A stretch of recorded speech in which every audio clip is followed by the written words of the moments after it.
In the United States, criticism shows up everywhere, at work reviews, in relationships, even in casual conversations. And something strange happens. A simple comment like, "You missed this," suddenly feels like a personal attack. Your chest tightens. Your brain starts explaining, defending, pushing back. Your brain isn't reacting to criticism, it's reacting to social threat. And modern American life triggers that threat constantly. By the end of this video, you will understand why criticism instantly activates defensiveness in the brain and how to respond without escalating conflict. I am Yar Hashmi. I have spent years researching how our brains trick us, not because the brain is broken, but because it evolved for survival in a world that looks nothing like modern American life. Here's the strange moment that reveals the problem. Two people can hear the exact same criticism. One person calmly adjusts. The other person instantly feels attacked. The difference isn't intelligence. It's how the brain interprets threat.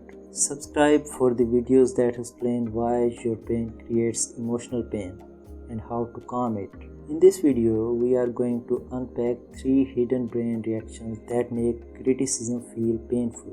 Why the brain hears feedback as social danger, why identity gets tangled with simple mistakes, and the one conversation sequence that prevents defensiveness from exploding into conflict. Because the real problem isn't criticism, the problem is how the brain predicts social rejection. You are in a meeting, someone says, "Your section of the report was confusing." Your brain reacts instantly. Your mind starts racing for explanations. You want to clarify, defend, correct the narrative. But here's what actually happening inside your brain. The amygdala, the brain's threat detector, reacts to criticism like social danger. Thousands of years ago, rejection from your tribe could mean starvation or death. So the brain evolved to protect your social standing. The moment criticism appeared, the brain asks one question: am I losing status in the group? And the body shifts into defensive mode.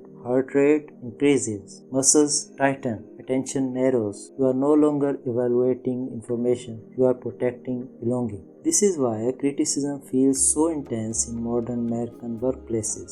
Performance reviews, feedback culture, public evaluation. The brain experiences repeated feedback as repeated social threat. Now the brain makes a second mistake. It connects actions to identity. You burn dinner. Logically, that's one event, but the brain translates it differently. I burn dinner becomes I am bad at this, or worse, I am incompetent. Psychologists like Brain Brown often point out that shame grows when behavior gets fused with identity. And the brain does this automatically. Once identity is involved, criticism feels like a threat to the self, not feedback about behavior.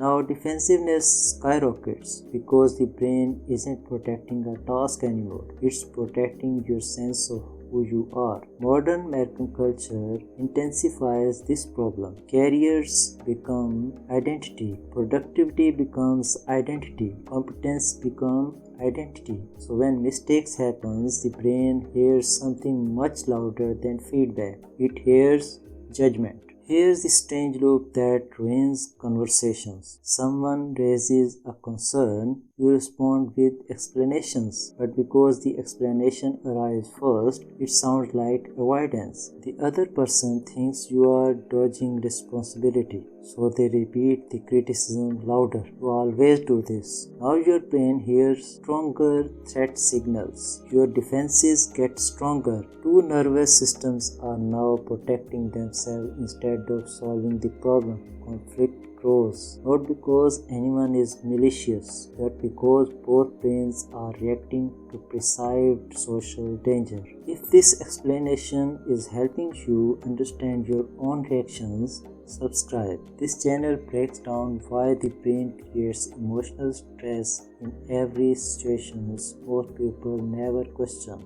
There's a small psychological shift that changes everything. And it's not about agreeing with criticism, it's about sequence. Most people respond in this order: explanation first, responsibility second. That order triggers conflict. but the brain relaxes when the sequence flips. First, listen. Let the other person explain fully. Second, acknowledge what's true, even if it's small. Yes, I missed that. Only then, provide context. Explain what happened and how it will change. Responsibility first, context second, solution third. Now the explanation sounds constructive, not defensive, and the other person's threat system calms down too because the brain feels heard. The real issue isn't criticism, it's that the brain is protecting belonging. Your nervous system evolved to detect signals of rejection, but modern American life sends those signals constantly. Workplace feedback, online judgment, performance pressure. So the brain stays on guard and simple conversations start to feel dangerous. But here's the important shift. A mistake is information about behavior, not evidence about your identity. Once the brain learns that difference, criticism loses its power to trigger defense. It becomes something quieter, something useful, just information about the system you are operating in. The strange thing about the brain, the same system that creates defensiveness is the system trying to protect your place among others. It's not weakness, it's ancient survival wiring operating in a modern world. And once you see that clearly, criticism stops feeling like an attack. It starts feeling like data your brain can actually work with. Something to think about the next time feedback hits a little harder than expected.